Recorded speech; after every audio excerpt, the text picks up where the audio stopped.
They're all in line. And they're off. Big Coop, very quick out of there, takes command at once, opens up two. Classic Creation, For a Laugh is up close in the early stages, and down at the rail, it's Silent Heat, finding a seam, and Silent Heat now goes to engage Big Coop, puts his head in front, these two sprint clear. For a Laugh settles in the perfect spot third. He's followed by Classic Creation, a joint fourth, racing on the outside of Golden Eye.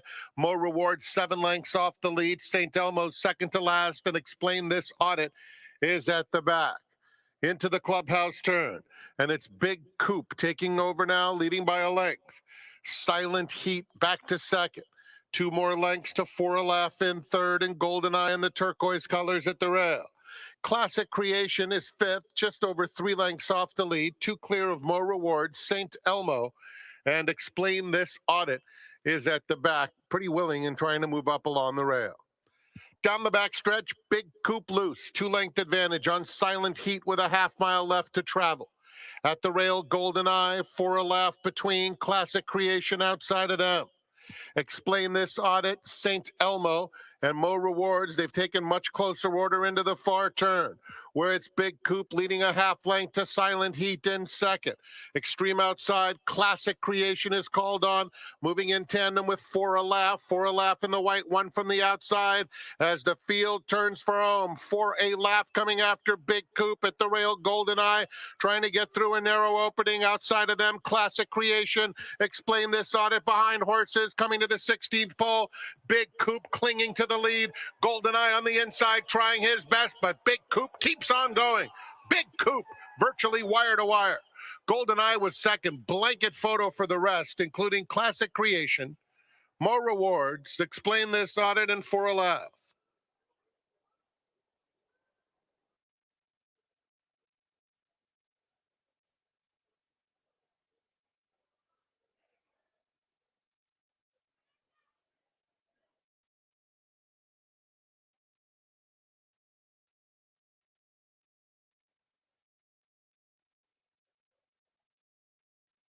They're off.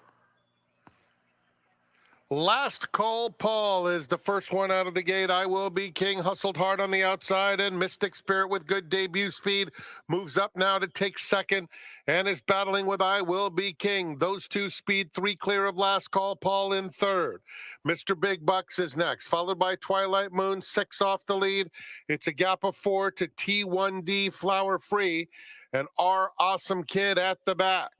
Mystic Spirit moves into the far turn, leading by a length and a half with 3/8 of a mile to go. Mr. Big Bucks takes up the chase clearly into second, and right after Mystic Spirit. A length and a half, Last Call Paul is in the thick of it third. I Will Be King is dropping out, passed at the rail by Our Awesome Kid, who has 6 lengths to make up with a 1/4 of a mile to go. Mystic Spirit on the inside, and Mr. Big Bucks are 1-2. Last Call Paul, 2 back in third, 1/8 of a mile to go. Mystic Spirit just in front. Mr. Big Bucks right to him, and Last Call Paul, Mystic Spirit, Mr. Big Bucks, Mr. Big Bucks, Mystic Spirit, Mr. Big Bucks, and Mystic Spirit. It's too close to call. Very tight between those two. Last Call Paul was in third, followed by Our Awesome Kid and T1D, Flower Free.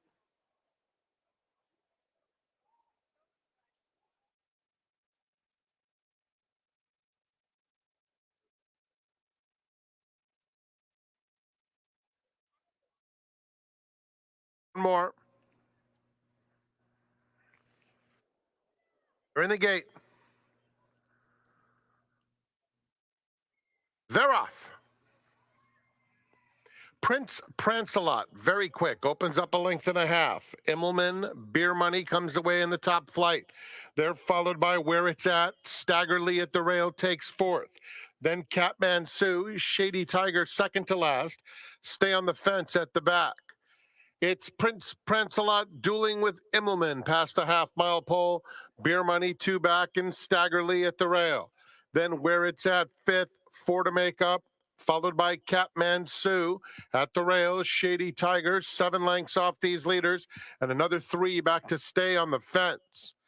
Immelman, Prince Prancelot continue to go at it with Beer Money stalking in third. At the rail, Stagger Lee has saved every inch of ground.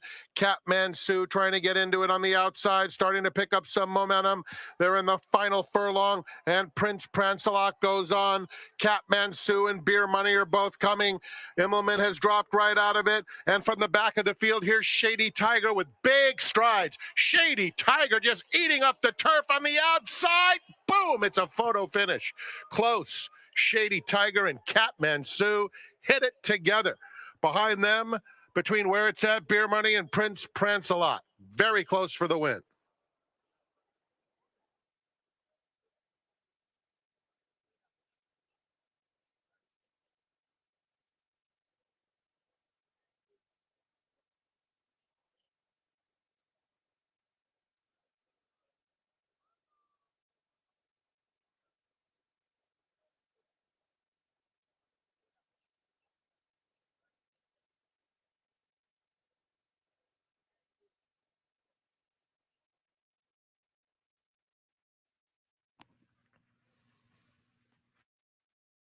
We're in the gate, and they're off. Sense is going out for the early lead. Let's have one more up close, and Thirsty Love on the outside. Ringtone comes away in fourth. Mongolian Spun, who was off slowly, is now right on the leader's heels in a tight spot down at the rail. And at the back of the field is Audible Silence. Rounding the clubhouse turn, and it's Tyler Bays and Sense carving out the fractions, leading a length and a half. Let's have one more. Thirsty Love on the outside in the purple colors, third. Mongolian Spun. Ringtone is fifth between rivals. And a tight hold for Audible Silence. 5 lengths off front-running Sense, who has an easy lead past the 5/8 pole. And it's Sense striding clear by 2 now. Let's have one more in second, followed by Mongolian Spun along the inside. Then Thirsty Love fourth, 4 lengths off the leader. Ringtone gets a nudge between horses, does respond to be a joint third, and Audible Silence will be caught 4 wide. Sense, let's have one more past the 3/8 pole within a half length of one another. 3 lengths to Ringtone in third. Now Audible Silence starts to inch up as Let's Have One More has taken command with a 1/4 mile to go. Let's Have One More goes on. Sense a length and a half back second. Audible Silence is in third as they come to the 8th pole. Let's Have One More opens it up to 3 at the rail. Sense, Ringtone, and Audible Silence, a 16th to go. And Let's Have One More will dominate. Let's Have One More, and Kazushi Kimura winning by 5 lengths. Second to Ringtone. Sense was third, followed by Audible Silence and Thirsty Love.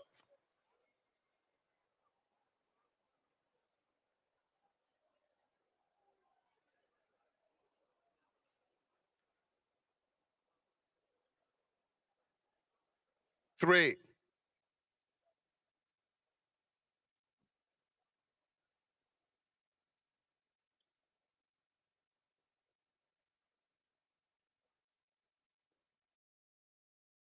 We're in the gate. Blue Fashion Restless. And they're off. Miss McWhinney in the center of the course. Tahini is up close in the early going, as is Motet. And down at the rail, here's Catherine Marissa coming through on the inside to take third. By the stands, and it will be Tahini to set the pace, leading it by a length and a half.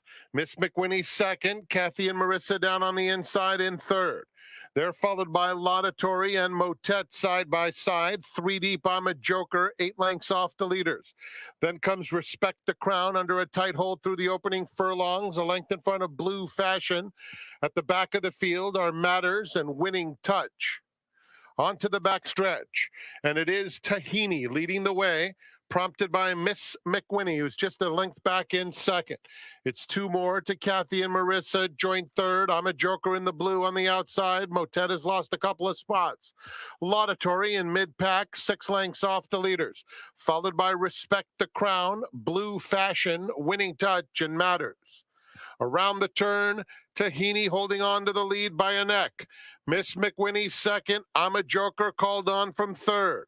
Laudatory moving up between horses. Kathy and Marissa is down at the rail. Laudatory floats wide but has a clear shot with a furlong left to go. Tahini 3-length lead. Kathy and Marissa coming through on the inside of Miss McWhinnie. They're followed by Laudatory, who continues to eat up nice ground. Laudatory is really flying after Tahini.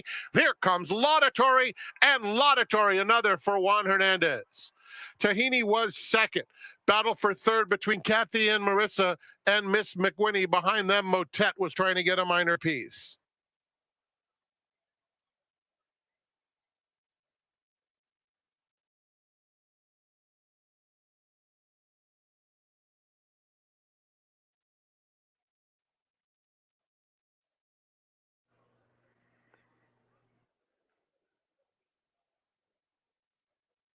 That's Paddock Pick is restless. And they're off. Pat's Paddock Pick straight to the front. Mish has some early interest, as does John Dunbar on the far outside. California Tiger comes through in the red, and they're followed by Bendetti Joe, 3 lengths off the lead. Houndstooth second to last, and Stop in a Tray is last.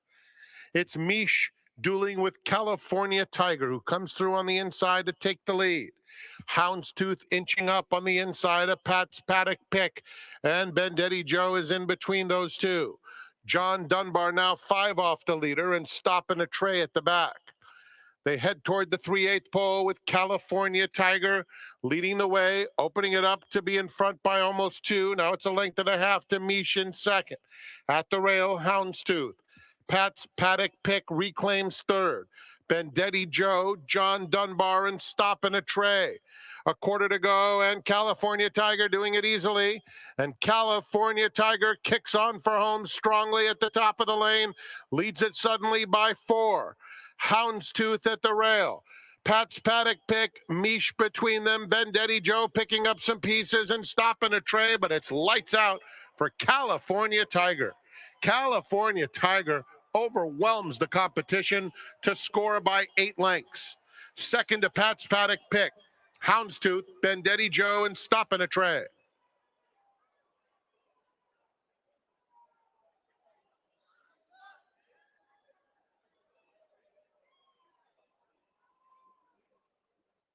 Thank you, racing fans, for continuously choosing Yamava Resort and Casino at San Manuel as your destination for gaming excitement. As the closest resort and casino to Santa Anita Park, you're sure to experience world-class gaming, dining, and entertainment. Walking up.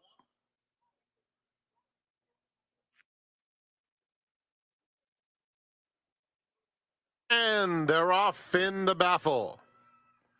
Fast start for Voltage. Charge for Gold came away in good order, too. And here's Hedwig in the Blue Silks sprinting right up to take command. Always on K is in fourth. At the rail, Hard-Headed is next. Only 3 lengths off the leaders. The 2 trailers are Final Boss and Stay Hot at the back of the field. Charge for Gold a little quicker than Hedwig. Leads it by a neck. 3 back. Hard-Headed in a good spot third. They're followed by Voltage, who settles nicely fourth with less than a half mile to travel. Final Boss is down on the inside, 6 lengths off the lead, 2 clear of Always on K, and Stay Hot inching up outside of him, starting to gain some momentum. They're coming to the quarter pole. Hedwig, Charge for Gold are head and head for the lead. Hard-Headed is in third. Stay Hot on the far outside. Lime Cap, Voltage in between rivals. They're at the top of the stretch, and it's Hedwig by 2. Hard-Headed is coming gamely in between, and a sustained bid for Stay Hot in the center of the course. Charge for Gold is in there, too. A 16th to go. Hard-Headed and Stay Hot. Hard-Headed in front by a length. Stay Hot surging. Stay Hot. Hard-Headed. Here is the line. Stay Hot from last to first.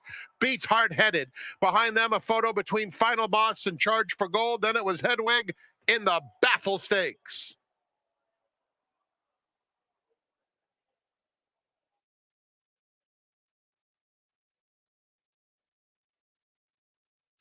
Eighth will kick off the Golden Hour, pick 4 in 21 minutes. No change.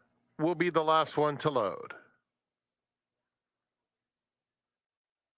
Goes in. They're off.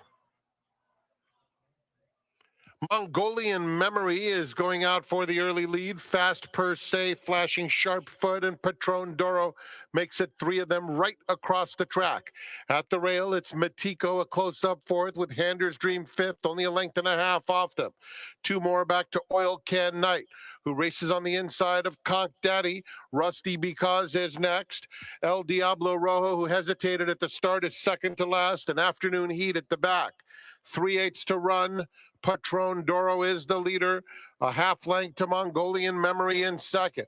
It's two more to Matiko in the pink silks in third. Handers Dream is in between horses. El Diablo Rojo trying to pick up some pieces, top of the lane, and Patron Doro shakes loose. Built up a 5-length lead suddenly on Matiko in second. Center of the track, El Diablo Rojo continues to finish with interest, moving to battle for second, but this was a runaway. Patron Doro all alone. Second to El Diablo Rojo, Afternoon Heat, Matiko, and Handers Dream.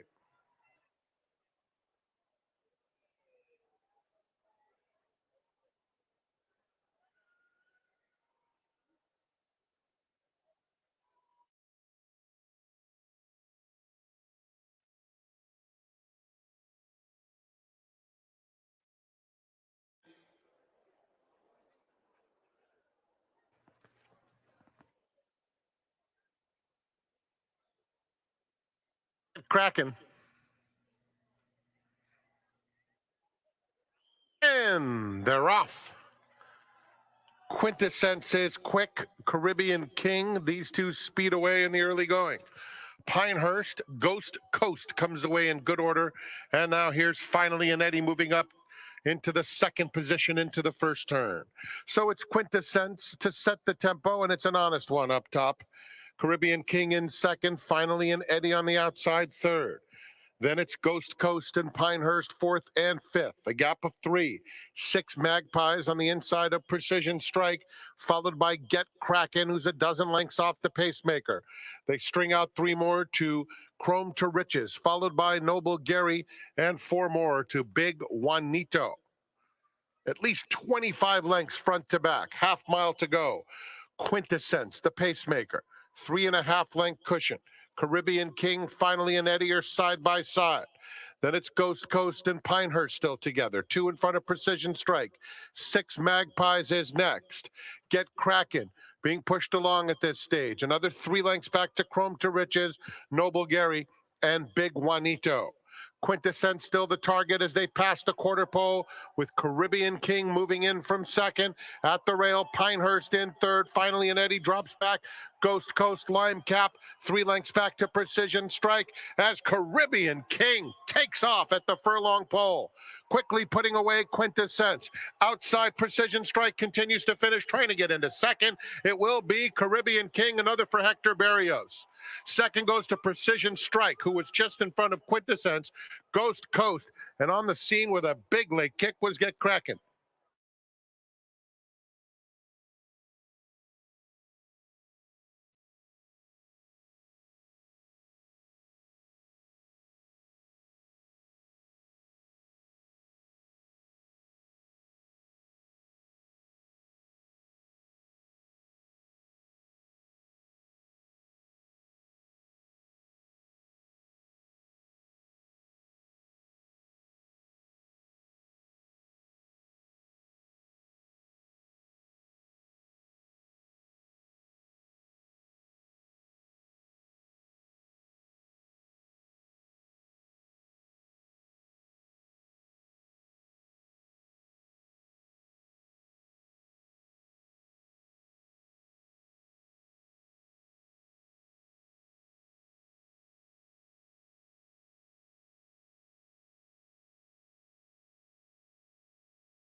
Unfortunately, some very sad news to report to start the seminar with. Art Wilson, pictured here on the left, longtime turf writer for the San Gabriel newspaper group, passed away last night in his early 70s. And those of us who had the fortune of knowing Art will certainly remember him very well. He was a very kind man. He loved horse racing. To give you an idea, last Sunday, which was Super Bowl Sunday, he tweeted out on his Twitter account when Frank Miramati and I did the seminar together, "Forget about watching the Super Bowl. Make sure you watch Frank and Tom on today's Santa Anita seminar." So he was that type of guy. He had a lot of friends in the industry, and I know many of you are watching via the simulcast signal and used to either come to the racetrack or are very familiar with Southern California racing. And if you did, you certainly knew who Art Wilson was. Our condolences on behalf of everybody here at Santa Anita to his many friends and family. It's a very, very sad day and a tragic loss.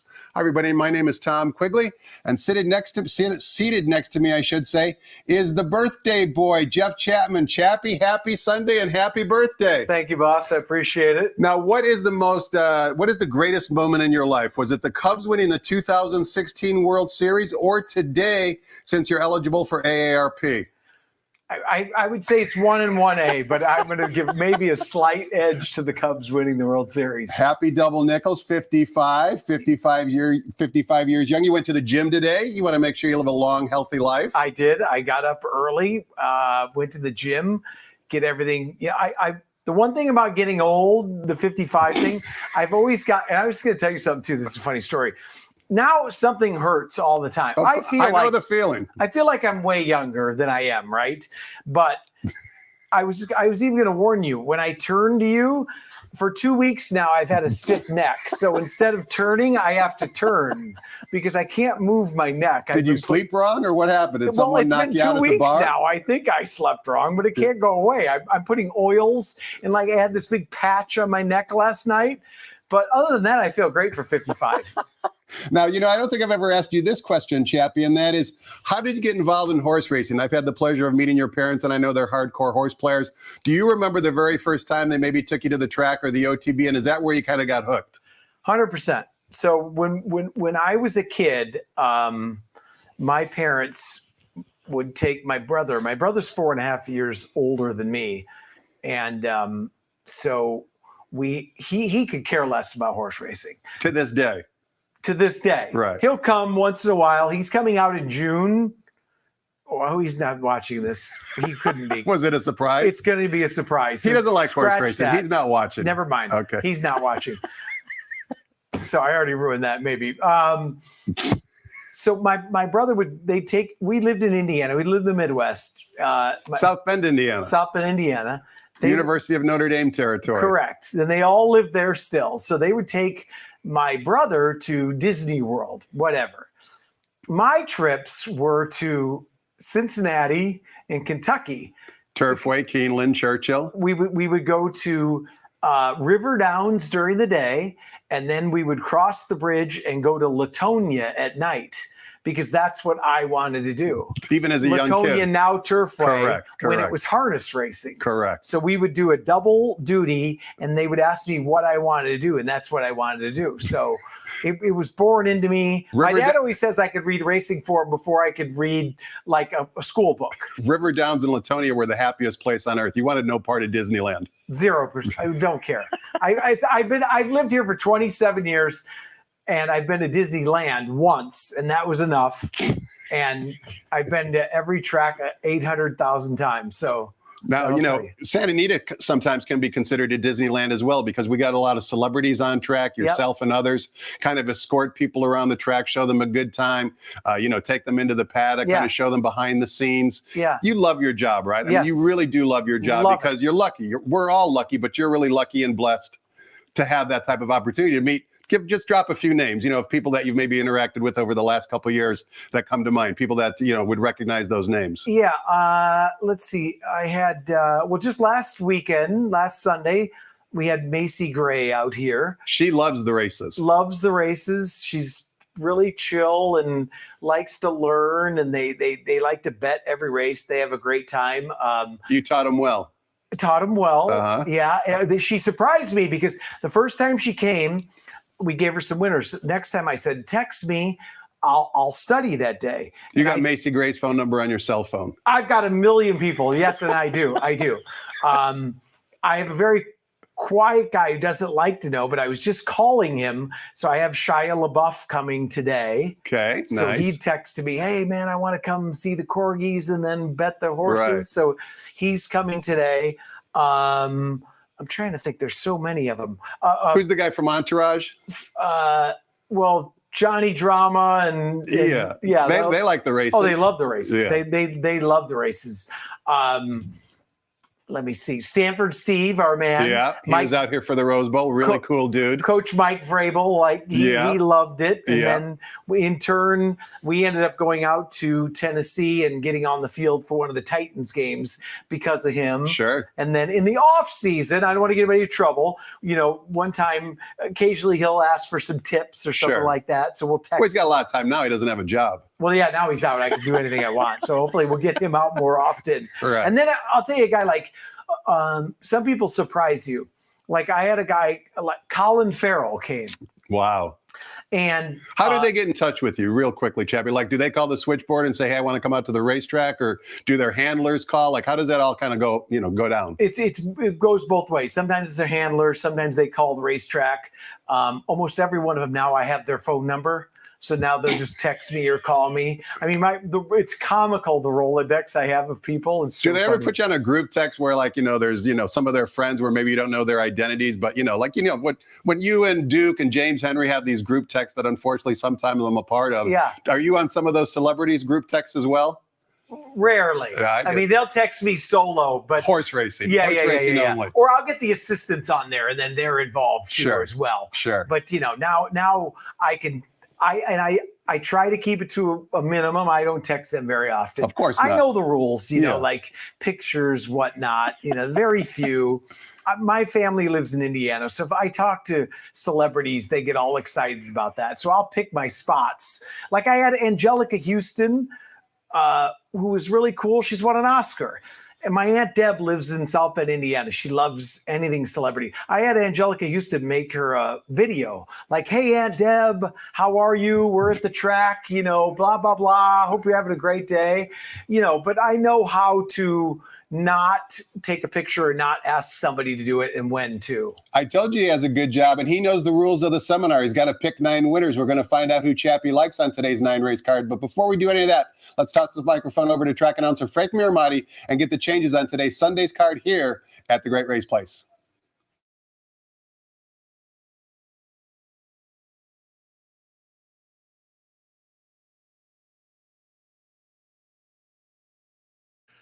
Good morning, ladies and gentlemen, and welcome to Santa Anita Park. The track is fast, the turf firm, rail on the turf at 10 feet. Here are the early changes. In the first, scratch number 1, Amelia Blue. There are no changes in the second. No changes in race 3. The fourth is the beginning of the $1 pick 6. The blinker note in race 4.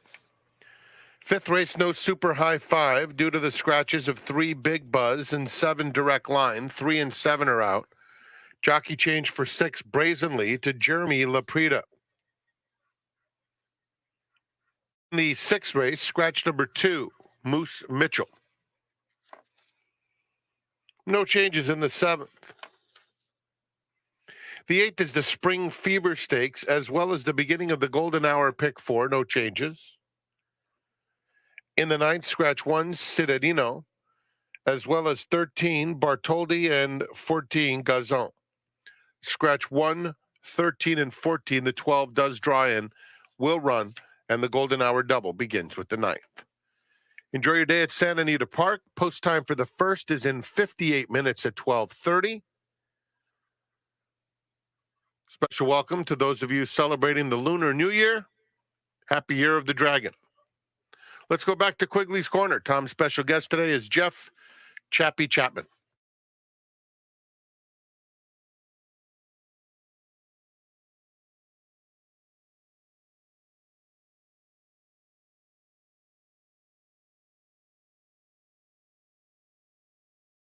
Welcome back. We're talking horses with Jeff Chappie Chapman. He's a Sanity VIP player host. He's also one of my colleagues. It's a pleasure to have him on. Chappie, I've seen Sanita been tweeting some of your picks lately. Well, you've become quite the tout. What's going on there? Yeah, we talked about that with the social media, so we figured maybe one a day or one a weekend. Like your play of the day. Something I like. Yeah. Sure. So it started off nicely last Saturday. I liked a Carla Gaines first-time starter. Ridden by Frankie Dettori in the 4th race. Correct. The XBTV, thanks to them. I love the works. And, she doesn't win often first time out. Correct. But I just thought that horse had talent. And the price was right. Price was right. Yeah. I think around $20, if I remember paid correctly. 17-ish. Yeah. Not that I remember. He was paid $17.40. But, yeah. You got it on your wall. You got the result chart. Yeah. In your office. Yeah. Yeah. Funniest thing is yesterday we ended up not getting it tweeted because everybody got busy, and I was between Stay Hot down the hill. Yep. One easy for Peter Urton, an appropriately named horse. Correct. For Tony Fresu and Peter Urton. They were hot on Friday and they stayed hot yesterday. On fire. And I did like Voltage as well, who kind of flattened out. Sure. And didn't run well. So, and I was going to put up Voltage just because the price was better. Chappie, we talked about celebrities coming out, and of course the backdrop sells itself. It's such a majestic place. The horses themselves are so majestic as well. You try and spoon feed the celebrities, kind of teach them the fundamentals of the game. Are there maybe 5 or 10% of them that kind of take it to the next level and want to do handicapping themselves? Or are they just here to have a good time, throw back a couple adult beverages and have you spoon feed them winners? No, it's probably a good 5 or 10%. I mean, some of them, you could tell they're out for the day. They love the scenery. They love to go down to the winner's circle. Billy Bush was here the other day. Remember? He was here too. He popped into Eddie Logan. Billy Bush loved it. Yes. And he smoked a cigar. Yeah. He and Kit Hoover came out. She was great. And they will be back. Yes. They're busy too. But that was what made me think of it. They're very busy. They come here to relax and unwind. Yes. They're traveling all around the country. They're doing TV shows. No question. And that was a group who really enjoyed the cigars and the Eddie Logan suite. Yeah. So when we brought them down to you and you had the hospitality turned on, that's where they want to go. But they will definitely be back. Good, People like good. that.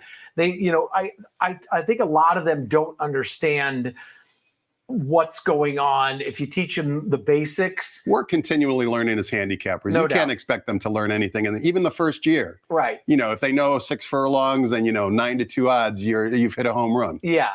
And if they don't get a little guidance, and we're trying to do that more with our, we take care of the groups too. So our wagering ambassadors take care of those groups. New people come out. They don't know anything. If you can't show them around, they're going to come out. They bet, name Alice because their uncle or their aunt's name is Alice in the first race. If it doesn't win, they'll say, "Oh, this place is beautiful. We lost a couple bucks." So if you can get to them and just teach them a little bit, show them around, give them a little VIP treatment, it goes such a long way. It's for their ego, right? Because the money doesn't matter whether they bet $2, $20, $200. That's not going to change their lives. It's just the fact they were able to basically identify a winner. I don't want to say handicap a winner, but identify a winner. Yeah. That's what gets them hooked on the game. Yeah, no doubt. And it just, that there's more that goes into it than, because if you hand somebody a racing form, it's looking like they're looking at another language. Yeah. A foreign newspaper. Right. But if you could explain, hey, horses go to the front, it sets up for this. It's a race. Yeah. And to keep it very basic, but they realize there's a lot more involved in it. They get intrigued and then they want to come back. Well, we're intrigued by who you like on today's card, Chappie. So let's kick things off here in race number 1, which, as you well know, starts the 50-cent early pick 5. We're traveling a mile and an eighth on the turf course for maiden claiming. 3-year-old fillies in for a $50,000 tag. The rails today are at 10 feet. Scratch the 1 leaves us with a field of 5. The original morning line favorite was number 4, Ellie Moore, but the filly drawn right inside of her is currently the 8-5 morning line favorite. Before we get your thoughts on the race, we want to watch a replay here that 3 of these runners exit the same race, and that race was on January 19th. It was the very first race here at Santa Anita. It was also for maiden 50,000. The runners that exit that race are English Danger, Ellie Moore, and Nakota. The runner I want you to watch is number 4, Ellie Moore, who's going to break from the rail. She's never really comfortable going down the backside, and then when she turns from home, she gets jostled and banged around as well. So I think she ran better than look, at least according to the racing form. So let's listen to Frank Miramati describe the action for the first race back on January 19th. And they're off. English Danger and Ellie Moore, both quick. Spirit Rules on the outside up to take the lead. Pink Whitney wasn't fast out of the gate, but rushes up to be a joint second on the outside of Ellie Moore. Nakota is also eager in the opening furlong, rushing up on the outside. Real Queen now second to last, and English Danger is 5 lengths off the lead, being set by Spirit Rules, who has made it over to the rail and leads by just under a length. Nakota is clearly into second. Down at the rail, it's Ellie Moore in third. Then Pink Whitney pushed along a bit from fourth, 3 lengths off the pace. 2 clear of Real Queen in the orange on the outside of English Danger. Down the backstretch, and it is Spirit Rules, the pacemaker by a half length in hand as well. Nakota trying to apply a little bit of pressure second. Ellie Moore comfortable along the rail in third. Then Pink Whitney in fourth, 3 lengths off the lead, another length and a half. English Danger and Real Queen. Not much change at all. It's Spirit Rules, Nakota 1-2 into the far turn. The lead a little more than a neck. A length and a half back, Ellie Moore has saved every inch of ground. Pink Whitney is just outside of her. 2 more lengths, English Danger and Real Queen. Nakota takes the lead briefly at the quarter pole, a half length in front of Spirit Rules while drifting wide in the process. English Danger looking for racing room, one from the rail as Ellie Moore comes out after a good trip. Center of the course, Pink Whitney. There's a 16th to go, and Pink Whitney on the outside, and Ellie Moore are up to take the lead to dinner, and it is Pink Whitney doing best. Pink Whitney, Fresu was all over her, but she proved the best. Ellie Chappie, Kaz Kimura kind of had his hands full there with Ellie Moore, as I indicated before we watched the replay. She didn't have the cleanest of trips. I understand why the 3 is the current betting choice, but I also think number 4, Ellie Moore, is her main competition. Yeah, I do too, and I actually went 4 or 5 in here. Because of that replay, you know, like you said, Ellie Moore was ranked a little bit early in between horses, even mid-stretch kind of had to shift out, and I think that's the horse to beat. The reason I went with Nakota second, you know, looks like the outside horse stretching out's probably going to go, but I think Dettori's going to sit a good trip right behind the speed. One thing that surprised me a lot about Frankie ever since he got here is, especially, he's dominated down the hill, but he's much more aggressive than I had anticipated. And I think he's going to have this horse in a good spot. Now, I know you're going to get to some stats on the 3, Orateum, I guess we're going to call her. I understand the big drop here. And maybe she wins for fun. My concern here is that she does seem to find trouble quite a bit. So I'm kind of banking on that to try to beat her at a short price. Will I use her in any kind of a pick 5? Yes. But that was my reasoning for not putting her in the top 2. Here's some statistics that you mentioned, Chappie, courtesy of the Daily Racing Form Formulator program, which I'm a big proponent of.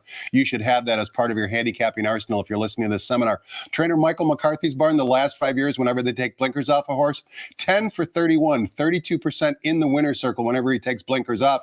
But it gets even better. When he drops a horse from maiden special weight to maiden claim in the last 5 years, 19 for 68, 28%. And when he does that on the turf course, even better than that, 10 for 35, 29%. So some positive statistics for Orateum. And as Chappie mentioned, his top 2 picks, number 4, Ellie Moore and Nakota. I should mention the winner of that race, the replay we just watched, Pink Whitney, was dropping out of a maiden special weight race. So no disgrace losing to her, since she had supposedly better class than these maiden 50 fillies. Let's turn the page, Chappie. Take a look at race number 2. It begins the 50-cent early pick 4. This time we're sprinting 6.5 furlongs in the main track for maiden special weight 3-year-old fillies. We've got a field of 6 in the morning line favorite. One of 2 Bob Baffert trained runners is number 6, Showcard, who's 8-5 according to morning line odds maker John White. Again, before we get your thoughts on the race, Chappie, show the replay that both Showcard and Bonacqua exit. This race was on January 21st. It was the 7th race. I want you to watch Showcard, who breaks from post position number 6. You'll see that she loses all chance at the wire, and Bonacqua comes on late, and the replay we're about to watch was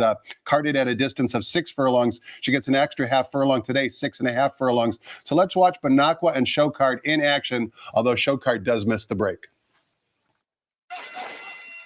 And they're off, and Showcard pretty much dwelt Miss Bo J, very fast. Simply Enchanting has speed, as does Vegas Condo. One from the rail, and down at the rail, it's Tahini. So it's these four battling it out in the early going, with Miss Bo J clearly the quickest. Then comes Mo Pearls Please. Bonaqua is third to last. Second to last is Tianma, and then it is another 15 or so back to Showcard, who's hopelessly left. Heading to the 3/8 pole, and it is Miss Bo J showing the way with Simply Enchanting in second. Vegas Condo moves up on the outside, claiming third, followed by Tahini. Mo Pearls Please is in fifth. Bonaqua 6 lengths off the lead, 2 in front of Tianma and Showcard. They have a quarter of a mile to go, and Simply Enchanting is right up to Miss Bo J and takes a narrow lead. Miss Bo J digs in along the rail, 3 lengths back to Tahini, who's finishing with some interest. They are followed by Bonaqua in the center of the track, also gathering momentum. They're a 16th out. Simply Enchanting, Miss Bo J. Simply Enchanting is just in front, and on the outside, Bonaqua is flying. It's going to be Simply Enchanting. Bonaqua came with a flourish to get... As we watch the gallop out, take a look at Bonaqua on the outside, the gray filly, who certainly was going to gobble up ground at that distance that day would have been 6.5, which it is today. And as I mentioned, Chappie, Showcard got hopped at the start, hit the gate, away slow, basically lost all chance. Bob Baffert runs in 2 in here. I think you're not trying to beat him, if I had to guess. No, I mean, look, I think it's 4-6, 6-4. I win 4-6. The 6, obviously, you can just toss that last race after, Frank said, basically dwelt at the start. They're both working well. I know the 6 is drawn outside. I did put the 4 on top, but it's kind of a 1 and 1A type of situation. I think it's one of those two. The only other horse I would even consider is the 5 Navy V Bell. There was a work on XBTV. What gave me a little cause for pause is the horse. This work was on February 3rd. Horse broke just a tad slow, does have speed, and more now than probably, let's say, 6-8 months ago. Mark Glatwin's first time out, a lot more than he used to.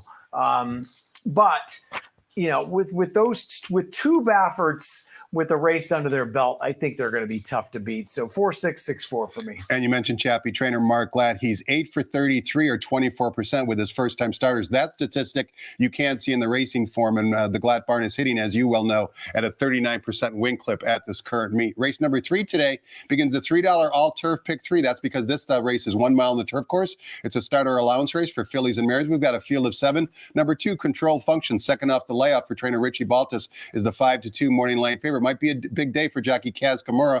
Give us your thoughts on race 3, Chappie. Yeah, I thought this was a pretty difficult race. I went with the 7 horse on top, first time in forever for Leonard Powell. Dettori jumped aboard last time. If you watch the replay, this horse stormed home quite impressively. Should sit a nice stalking trip, and I think this is the horse to beat. I wouldn't mind spreading a bit in here, but my second choice in here would be the 3, She's a Joker. This horse probably needed the race the last time, off quite a bit of a layoff. Pratt jumps aboard. I know Hernandez goes over to the Urton horse In Your Face, but I think this horse should be coming off the pace like Santa Anita. 2 wins, 3/3 in 6 starts at Santa Anita. So it likes the track. So for me, in a little bit of a wide open race, I went 7-3. Race number 4 begins the $1 pick 6. We're sprinting 6 furlongs in the main track for maiden claiming fillies and mares in for a $20,000 tag. We've got a field of 7. Number 3, Unkept Secret, who actually broke her maiden 2 races back, but was disqualified as the 5-2 morning line favorite. As some of my previous seminar guests have said, not sure we see any potential Breeders' Cup winners in this field, but someone's got to win, and we got to hit all 6 winners. Who's it going to be a race 4, Chappie? Yeah, I mean, it looks to me like the 3 Unkept Secret should be the controlling speed in here. There's very little speed for a race going 6 furlongs. I don't know what to make of the 6 Love My Candy, because this horse is coming from Mountaineer.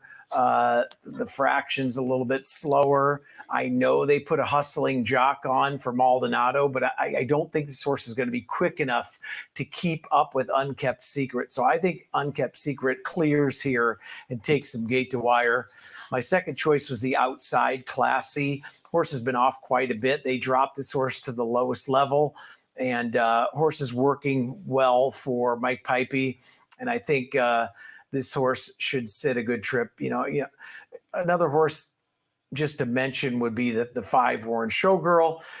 Long layoff, but once again, coming from maiden special weight down to that all important, the biggest drop you can get, right, from maiden special weight all the way to the maiden 20 level, which is the lowest level here. Warren Showgirl, who Jeff just mentioned, is actually a full sister to Warren Showtime, who earned $715,000 throughout her career. So the fact now that her full sister is in for 20 probably is not a positive sign. Also, trainer Craig Lewis, who does a very, very good job over the last 5 years, according to DRF Formulator, is 1 for 19 with runners returning in excess of 180 days. Race number 5 begins the 50-cent late pick 5. We're traveling 1 mile on the main track. $20,000 claimers. Scratch the 3, also the program scratch of the 7. Make the jockey on number 6 Brazenly, Jeremy Laprida. Morning line favorite is on the bottom, Nevu, who freaked last time out, earning a Beyer speed figure of 94. First off the claim for trainer Kristen Mulhall, who took him back, used to be in her barn previously. What say you about race 5, Chappie?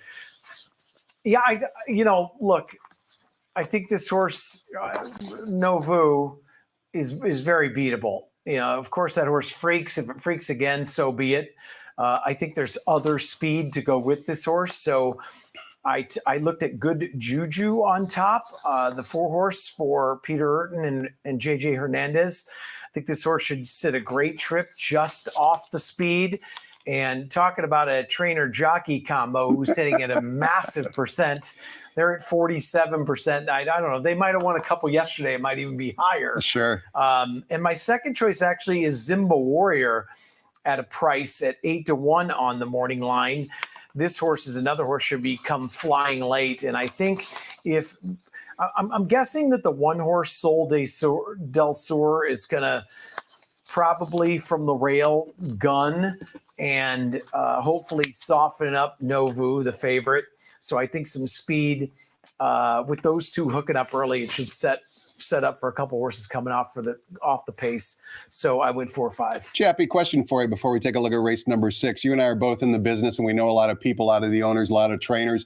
You've talked about a Mike Pipey runner. You've talked about a Bob Hess runner, Sluggo Racing, Paymaster Racing, all friends of ours. When they basically give you a tip, how do you evaluate tips? Because sometimes, they don't run up to expectations because the owners and the trainers only know their horse. They're not handicappers of the entire field. How do you kind of muddle through all of that and figure out what's good information and bad information?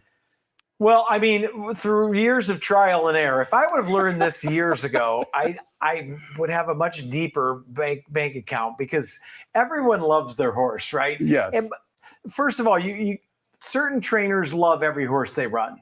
So you got to take that with a grain of salt. Other guys are more realistic. So they're going to tell you and the truth and what they actually think. And they also look at the form and know other horses.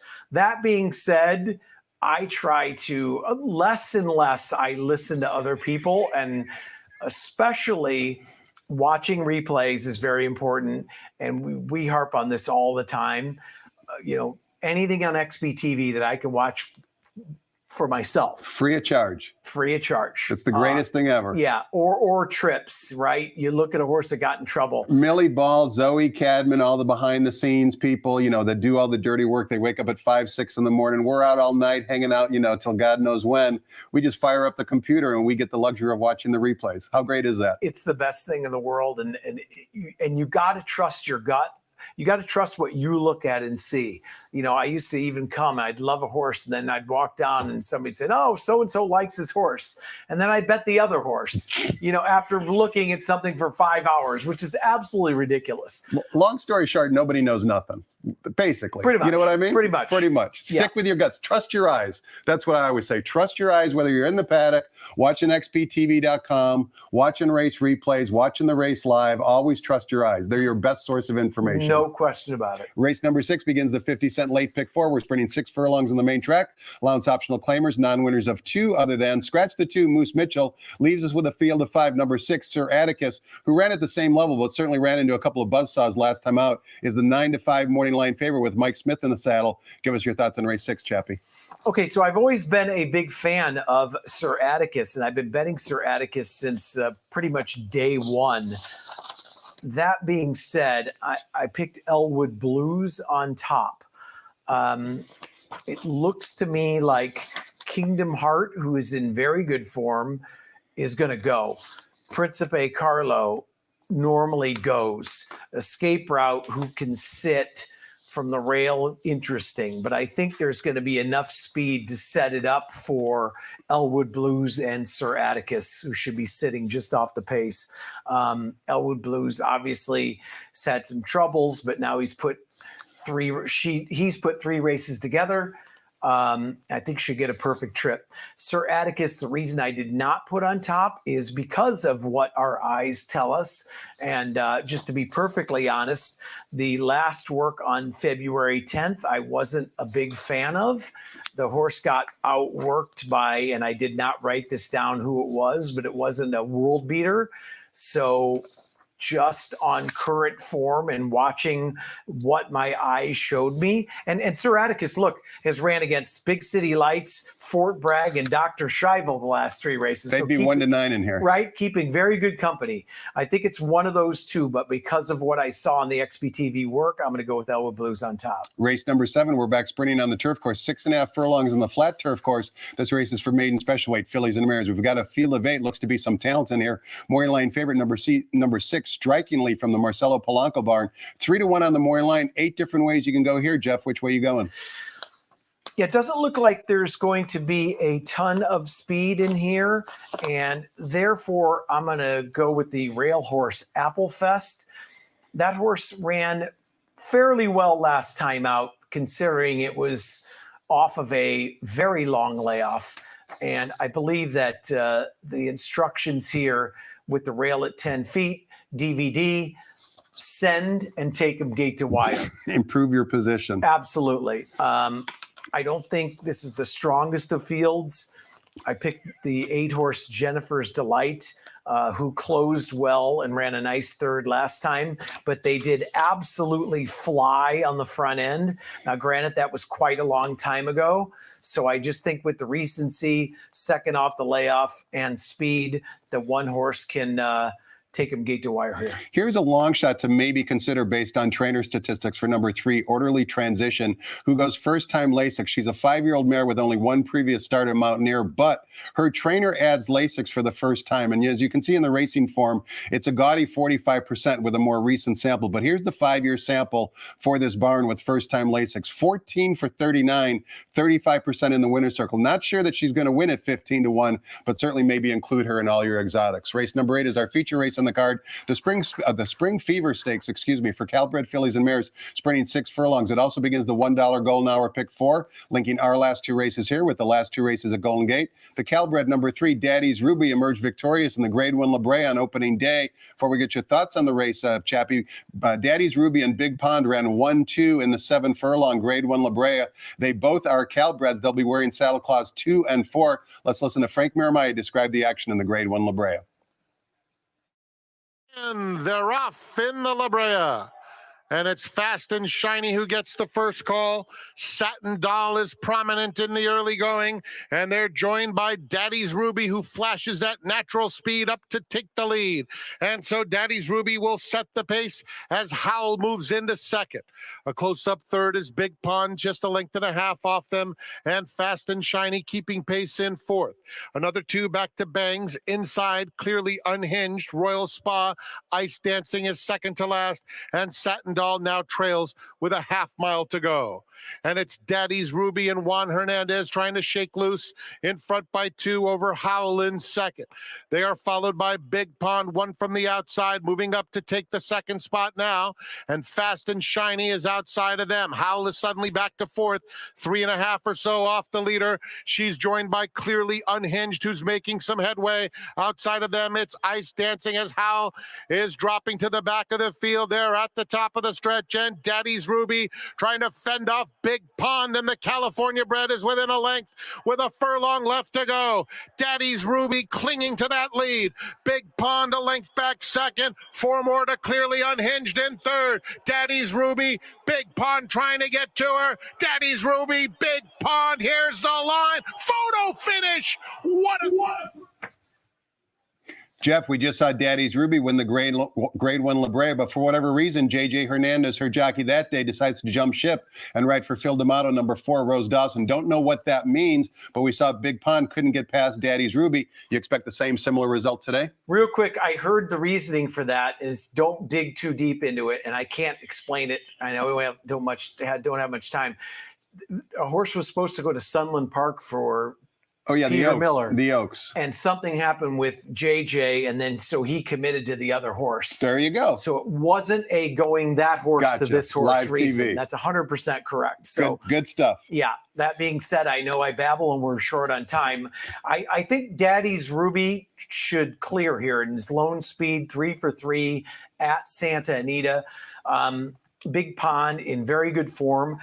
Being drawn inside, I think Fake Pond might get into that chase mode and might hurt Big Pond because no one else is going to go with Daddy's Ruby. So because of that, I actually picked Rose Maddox to pick second, or to come in second, to maybe pick up the pieces, just because I think Big Pond might be in an advantageous spot, drawn inside and chasing. Race number 9 closes out the day and closes out the week. Keep in mind, live racing for tomorrow, Holiday Monday, has been canceled. Live racing will resume here at Santa Anita this coming Friday. We've got a storm coming in, which is the reason for the cancellation. But first things first, race 9, we're going 1 mile on the turf course for maiden special weight 3-year-olds. It also begins the $5 Golden Hour Daily Double. Scratch the 1, 13, and 14. That means number 12, Fast Chaz, does draw into the race. Number 5, Message of Hope, lukewarm 7-2 Maury Lane favorite. Give us a winner to close out the week, Chappie. So I went with the 2 Nitty, first-time Euro for Leonard Powell, who was working very well with a 4-year-old horse that he's tried in a couple.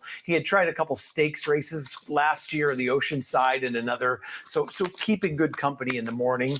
My second choice is the 7 El Ray Ray. When El Ray Ray went a mile on the turf, was kind of rank and got choked back early, ran second. Now Pratt jumps aboard.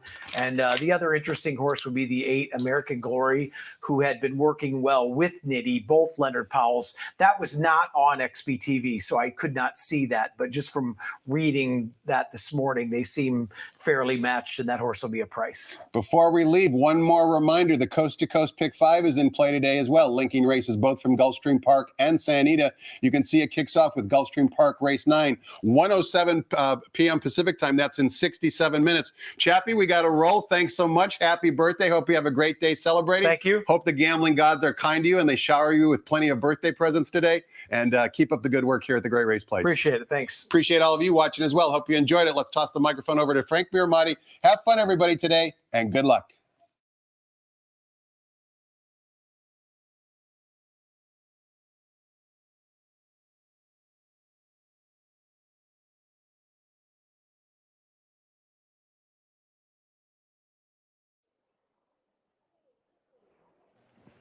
Ladies and gentlemen, please rise for our national anthem.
Good afternoon, ladies and gentlemen, and welcome to Santa Anita Park. The track is fast, the turf firm.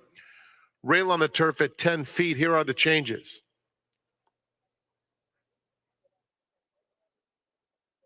The first, the start of the early pick 5, scratch number 1, Amelia Blue.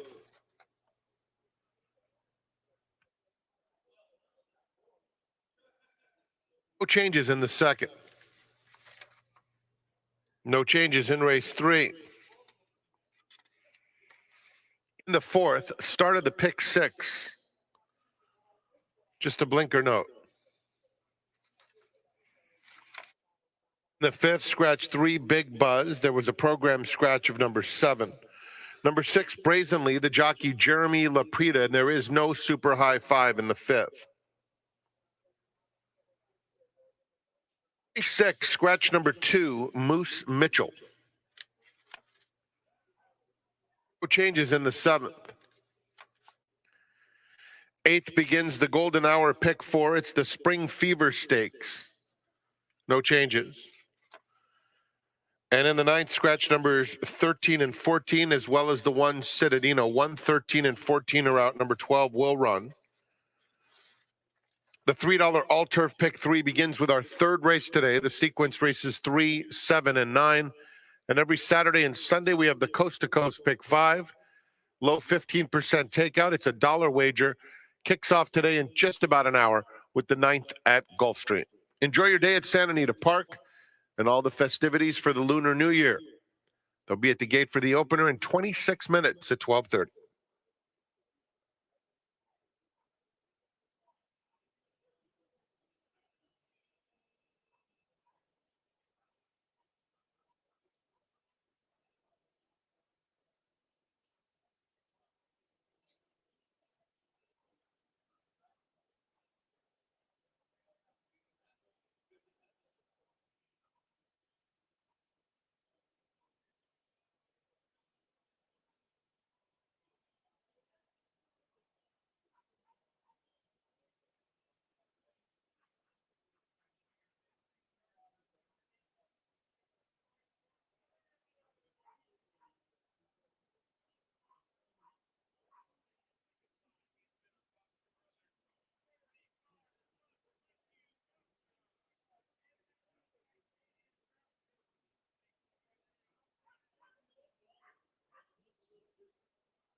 Sunday's feature race at Santa Anita is the Spring Fever Stakes, 6 furlong listed affair carrying a $100,000 purse, 6 furlong sprint for fillies and mares. As we look at the field of 6, 2 familiar faces here. Number 2, Big Pond, and number 3, Daddy's Ruby. They squared off in the Grade 1 La Brea Stakes on opening day back in late December in a thrilling race that many people thought Big Pond actually won. But the camera wasn't kind to her, and Daddy's Ruby had her nose down at the right time and secured that very valuable race. Again, a Grade 1 event, whereas this one, the rematch, is just a listed affair. So Big Pond may be owed one. Whether or not this makes up for her tough defeat in the La Brea remains to be seen. But I think these two are the dominant players in this race, and I think it'll be close once again. Now, in the La Brea, you can see Daddy's Ruby on the inside. She is going to lead the way. Big Pond on the outside is going to keep to her task, and in the closing stages, she really makes it close. It's a head bob at the wire, and unfortunately for Big Pond, she lost that head bob. But I think she's got a chance to rebound here. I'm going to give her a chance to turn the tables. I like her at 5-2 with Frankie Dettori riding her back. So let's go with number 2, Big Pond. Maybe she'll get lucky this time to win the Spring Fever Sunday at Santa Anita.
Well, thanks for joining us and welcome to another day of racing here at Santa Anita. Jessica Piper along with me, Millie Ball, and we look like two players from the Tampa Bay Buccaneers supporting, right? It is Lunar New Year. We are celebrating that here at Santa Anita. We also have the Corgi races going on. The finals will be after race number 7 on the main track. So make sure you get over to the apron there and look over the rail and watch those Corgis compete. We also have a Golden Gate mandatory payout in the pick 6 that starts in race number 3. So a lot going on. Jesse, I know you and I were both out there this morning working horses. Well, you were physically working horses. I was watching the horses work. New Grange worked this morning, who won the Sam Pasquale Stakes, 5 furlongs in a minute and 3. What's the plans for New Grange? He'll go to the Santa Anita Handicap and then use that as a prep for the Dubai World Cup, hopefully. So that'll be super exciting. Very exciting. Some good horses. Muth working as well out there this morning, and Speedboat Beach, the Malibu winner. So good looking group of horses working this morning. We also have a Derby prep race today at Sunland Park, where of course trainer Phil D'Amato, my dad, and my mom have 2 over there. One's running in the Oaks, one's running in the Derby. My mom's been there for a week. She gallops both of them. So 2:15 and 3:15. Okay, and they both shipped in well, and they're doing good? Yeah, very good. Excellent. So some inside info there if you're watching races from Sunland Park. Race number 1 here at Santa Anita. We did have a scratch of Amelia Bleu, who drew the rail in there. So now English Danger will get the inside post position. Jesse, how did you see the opener? I thought the favorite, the 3 at 8-5, that's Aratium. I thought this was a really nice filly in this race. She's dropping for the first time. She's getting the blinkers off, which she did in her first start. However, it's been a while since she's done that again. And she has the 1.125 distance in the in the books. She's done that before. So I like that. And I think that last time, just the start really caused her to be further back than she wanted to be. I think today she'll be a lot closer and be able to make that one run that she wasn't able to do last time. And if you read, some of her chart lines, she was pretty aggressive in some of her races. The blinkers are coming off today. We might see a more relaxed performance from her. I had a tough time, really feeling great about her just because she's never been bet at the windows. But it is a massive drop, as you mentioned, from those maiden special weights in for 50,000. And I couldn't see anybody else in here that I really thought was going to be tougher than her. The outside filly in here by for Carla Gaines is Lanezra. What did you think of this filly? I actually think she has a chance. She is going from her Calbred friends to the Open today. However, they are dropping her to the 45,000. So I thought it was about an even drop there. And she's getting first time long, which I think is what she's going to need to do. I think she was a little bit too eager last time. She made up some ground over the crossing and then just kind of got tired. But I really think she's kind of a one-pace horse that wants to be at slower fractions that can kind of make a move a little bit later. So I definitely think she has a shot. I used her 3rd here, but I also used number 2, English Danger, actually on top for me. This is first time blinkers on. She went the mile last time at the same level, and she ran a really good race behind some good horses. She ran behind Ellie Moore that time, which I'm not very high on Ellie Moore, the number 4 in here. I just think she's inconsistent, and I know her from the mornings, and I think she's a little worrisome. So I'm not going to put everything I have on the number 4, Ellie Moore. I actually didn't use her at all. I think she had a good race last time, but I don't picture her running another good race back. Okay, so keep an eye on Ellie Moore. She goes through the preliminaries here, making her way to the gate. 8-5 currently on the number 3 Oratium, and we have 11 minutes until race number 1. Let's see who Jeff Siegel likes in his first glance of the day today.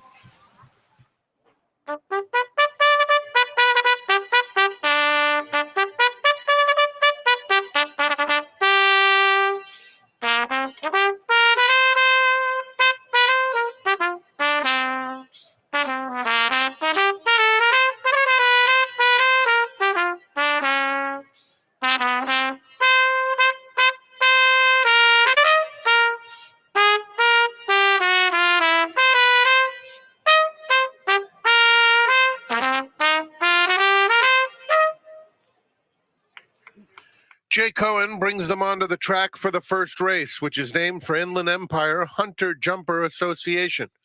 Scratch number 1, Amelia Blue. Post time for the first, which kicks off the early pick 5 in 10 minutes.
Welcome back, everybody. It's a Sunday. It's beautiful out here, the calm before the storm, so to speak. We're here with trainer Patty Gallagher as we're looking at the 5-horse Nakota, a 3-year-old daughter of Sioux Nation. So I guess we know where the name came from.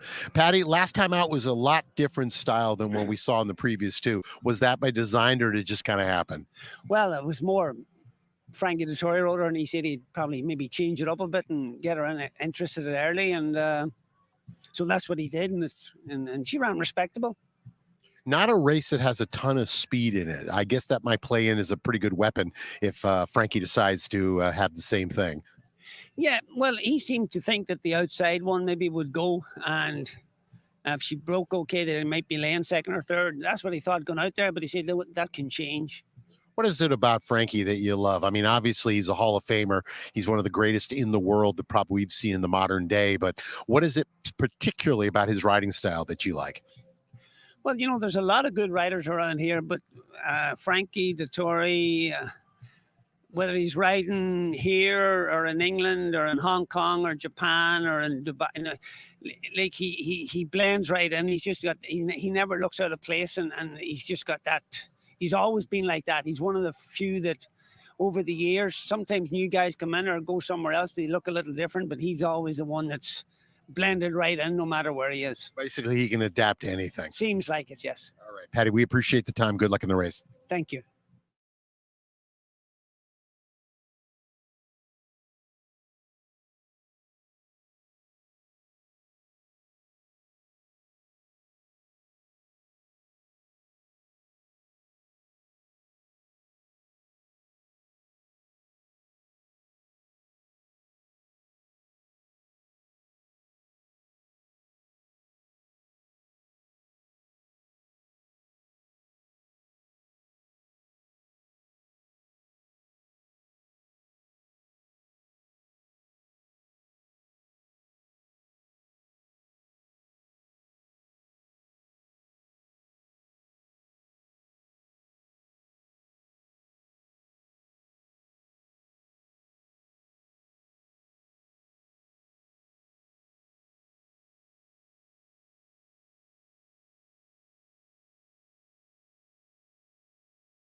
We are just about 2 minutes away from race number 1 right here on the turf course. We're going mile 8. These are maiden 50 fillies in for the tag today. And don't forget, we do have the corgi races a little bit later on. The finals will be after race number 7 with the semi-finals after race number 6.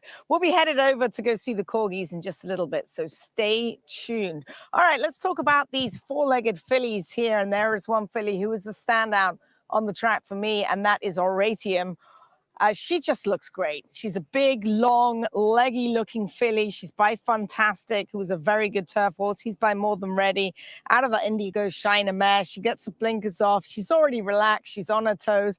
Everything you want to see from the favorite right now with Kazushi Kimura, with Umbi Rispoli aboard. He got to know her last time out, and I really do feel she is the one to beat in here. Just one more to mention. Fun fact, I'm not sure if the ladies at the desk already mentioned it, but the 6th Lancera, for all you Arsenal fans out there, this is Arsenal spelt backwards. Keith Brackpool, the owner breeder, must be an Arsenal fan. Why not? So we named this filly Lancera. She's a 3-year-old filly by Om. We've seen the progeny of Om. Actually, they've been running quite well of late. Carla Gaines ran one the other day that ran quite well. She's got 2 starts under her belt, and she's making a nice appearance. She's on her toes here, and I believe we're going to see a bit more from her stretching out 2 turns today with Ricky Gonzalez aboard. Fillies leading up to the gate for race number 1.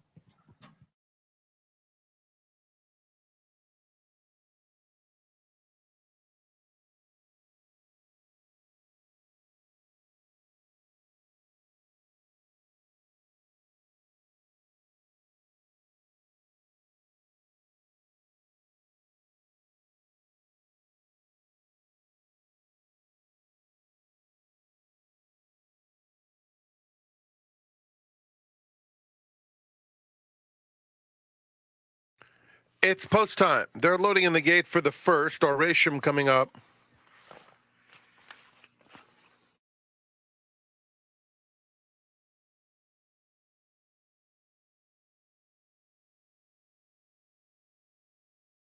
Dakota and Lenestra.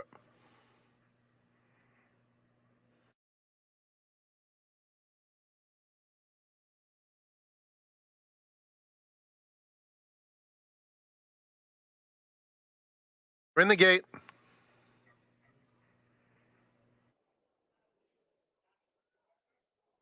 And they're off. Lenestra with good natural speed on the outside. Oratium is showing good foot too. Ellie Moore in between horses. Here's Nakota moving up to take second. And English Danger is at the back of the field. Lenestra will set the pace. Leads it by a length over Nakota with a lap to go. Oratium settles in a beautiful spot in third. Then Ellie Moore fourth with 4 to make up. And English Danger is at the back. Into the clubhouse turn. Lenestra is the one to catch.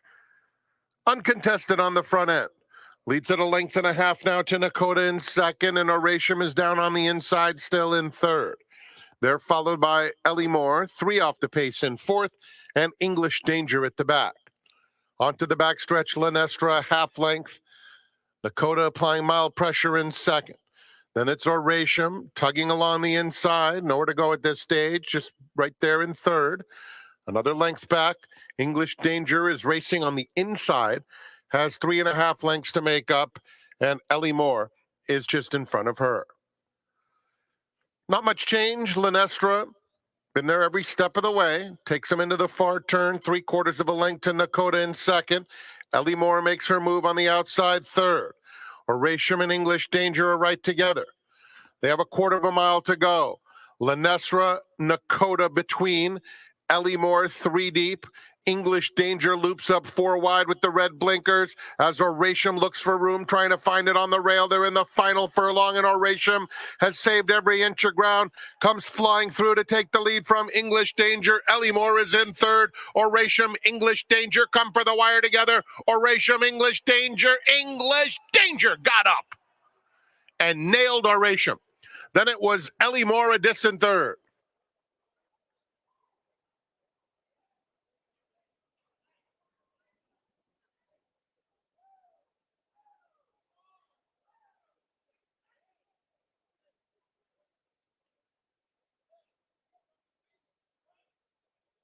Photo finish.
Number 2, English Danger was first.